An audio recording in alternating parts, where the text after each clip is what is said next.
നിങ്ങളെ തള്ളിക്കളഞ്ഞവർ നിങ്ങളുടെ അടുക്കലേക്ക് മടങ്ങി വരുന്ന ഒരു ദിവസമുണ്ട്. നിങ്ങൾക്ക് വിശ്വസിക്കാൻ കഴിയുമോ?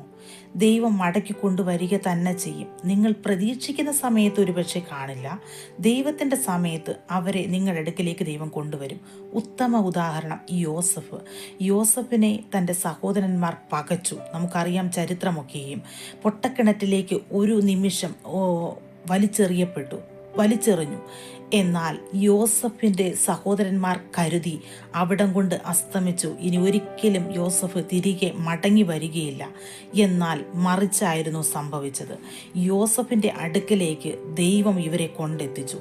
ധാന്യം മേടിക്കുവാൻ ചാക്കുകളുമായി കടന്നു ചെന്നപ്പോൾ യോസഫ് അവരെ തിരിച്ചറിഞ്ഞു. എന്നാൽ സഹോദരന്മാർക്ക് മനസ്സിലായില്ല. യോസഫ് അവരെ കണ്ടപ്പോൾ കരഞ്ഞു, കണ്ണുകൾ കലങ്ങി.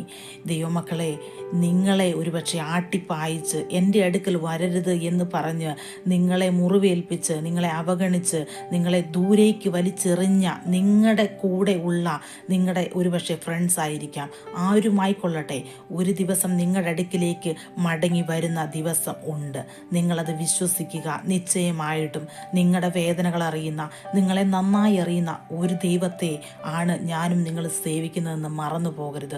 ആരൊക്കെ വലിച്ചെറിഞ്ഞോട്ടെ, തള്ളിക്കളഞ്ഞോട്ടെ, നമ്മളെ സ്നേഹിക്കുന്ന ഒരു നല്ല അപ്പായുണ്ട് നമുക്ക്. അതുമാത്രം നമ്മൾ വിശ്വസിച്ച് പ്രാർത്ഥിച്ച് മുൻപോട്ട് പോകുക. തീർച്ചയായും മടക്കി വരുത്തുക തന്നെ ചെയ്യും. നിങ്ങളെ തള്ളിക്കളഞ്ഞവർ നിങ്ങളുടെ അടുക്കൽ വരുന്ന ഒരു ദിവസമുണ്ട്. കാത്തിരിക്കുക, വിശ്വസിക്കുക, പ്രാർത്ഥിക്കുക.